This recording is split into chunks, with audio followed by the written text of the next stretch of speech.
Michael, to be for this show to kind of come out, we got Zachary in it. We got some amazing cast. What was it like bringing that cast together?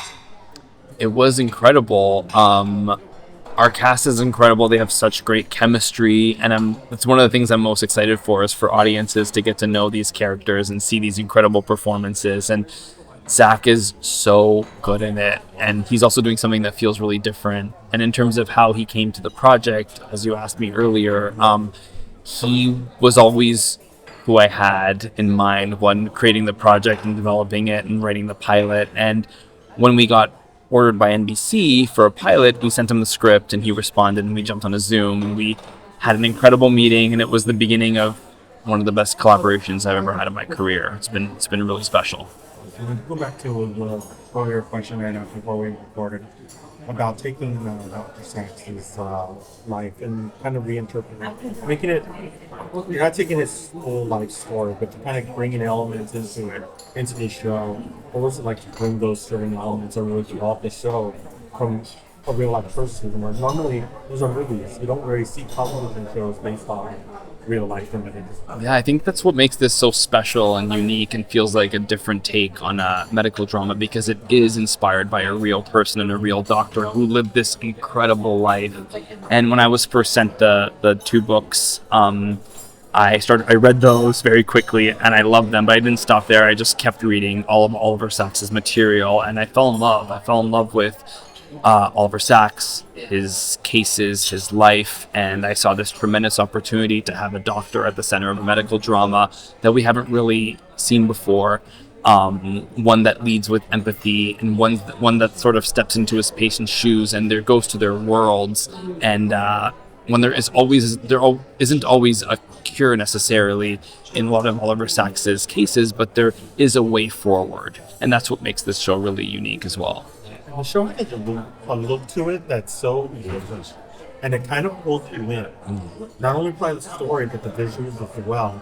What's the thought process behind that about using the visuals and taking the story elements and really surviving and putting the people in with their emotions and just following every beat of the story? That's such a good question. So I think I'm going to answer that really quickly in two parts, but the first thing I'll say is that something that was incredible about Oliver Sacks is that he really pulled patients out of themselves, right? While pulling the whole world into their stories. And I think Toland Krieger, who directed the pilot in episode 2, we had a lot of conversations about how do we pull people into this world? How do we show people the patient's POV? So if Oliver Wolf, our lead character, is stepping into these patients' worlds and lives, how do we also show the audience? How do we get the audience into the patient's mind, heart, and soul, and get into their story? So two of the touchstones that we talked about a lot were Diving Bell and the Butterfly and Eternal Sunshine of the Spotless Mind, to sort of develop a visual language to get into this world. And it was also really important for the hospital to feel really lived in, for it to feel like a hospital that we've been to before, and we really want the show to feel sort of grounded and have lots of texture. And that was just about most important, but also just to be a warm place where you wanted to go to that also felt hopeful. So those are sort of some of the elements that we sort of brought together in terms of the visuals. Awesome. And this is the 13th episode premiere season. What was it working in that type of format of the 13 episodes? It's definitely more than some streaming shows, but it's less what a traditional TV show would be. Yeah. What was it like? Yeah, it was great. I mean, we made the pilot, then we got the 12 episode order for season 1, and I think it was the perfect amount of episode to tell our first season story. It's funny, a lot of broadcast dramas often start with 13, so that's what I always had in my mind in terms of arcing out the season. And it's been sort of the perfect launching pad for us, and look forward to continuing telling the story. Yeah. The one thing I do want to touch upon, because my sister was a big fan of the Grassi growing up. Oh yeah, and I love that. And I always wanted to ask you, because if I ever had a chance to talk my sister with dad, like I tell taking that and working that young adult type series, moving into Riverdale, and now going into a show like this where it's you grow up with your audience, and that's what you've done. Yeah. How did the past help you put into Brilliant Minds? I love that question, and I think you're absolutely right that I'm growing up, and I'm excited to tell stories that are a little more grown up. And you really do learn something from every show you're on and every job you're on. And I've been so lucky to work on so many incredible shows.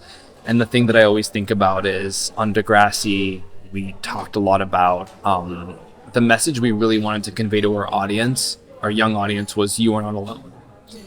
And in a strange way, I've sort of come full circle with Brilliant Minds, and that's the message I want our audience to come away from, is that you are not alone as well.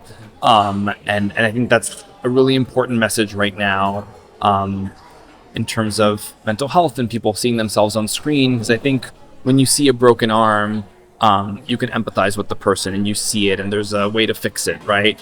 But when it's a condition that's potentially invisible, sometimes it's harder for people to empathize or understand it. And I really want audiences to be able to see themselves and to feel like they are heard and seen the same way that our doctors see and hear their patients. And I love that NBC takes risks like this, especially when it comes to diversity.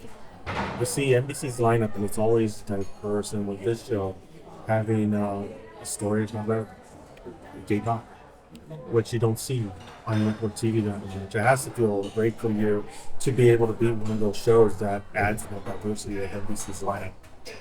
I feel so lucky to be on NBC with this show. It's one of the reasons why I was so excited to create this show, was the opportunity to have a gay lead at the center who's also a doctor and is also a hero.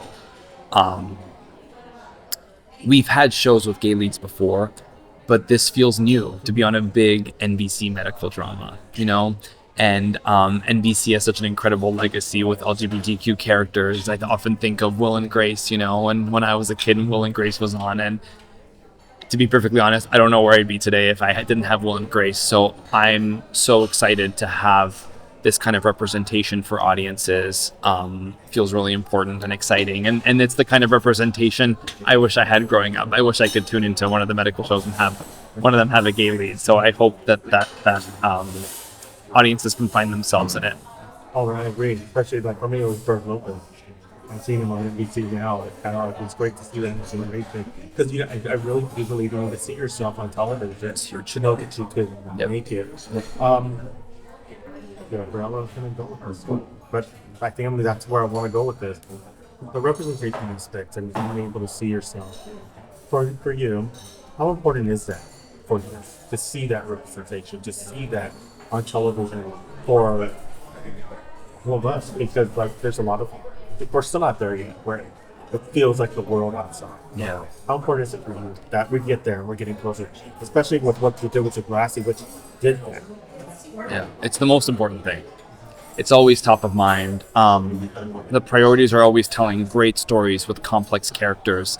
And if we can put people in those roles that are people you don't typically see in those roles, that's what makes me sit up and be really excited about a project. And this was a huge opportunity to do that. And not just with Zach's character, but with all of the characters. There's incredible representation on the show, and everyone gets to really dig into their characters and have deep, complex stories. And one of the things I'm most excited about is for audiences to see these relationships deepen and see sort of reveal things about characters you didn't expect. There's just so many secrets and twists and fun things that the audience is in for. And before I let you go, I gotta ask this. Okay, I just remembered it. You're part of a medical line of medical dramas on NBC for PR, for Chicago MD, all of those. What does it feel like to be your show is a part of that lineage? You just gave me chills. Your question just gave me chills. I am such a huge fan of the genre, and I feel honored to be sort of carrying forward the torch, if you may. And something I've always said from the beginning, coming to this project as a huge fan of medical shows, is I want to deliver on everything that audiences love about medical dramas, but in a way that they maybe haven't seen before. So really deliver on what do you love about these shows, but through our very unique lens of Oliver Sacks and destigmatizing mental illness, and also delivering on a really deep character story. Yeah. Exactly, Michael. Thank you so much for Thank speaking with us. you. Really appreciate it. I cannot wait for everybody to see the show because I think it's going to be one of the hits of this season's NBC Michael. I can't wait for audience to see it, and thank you for your time. I really appreciate it. Thanks, Michael.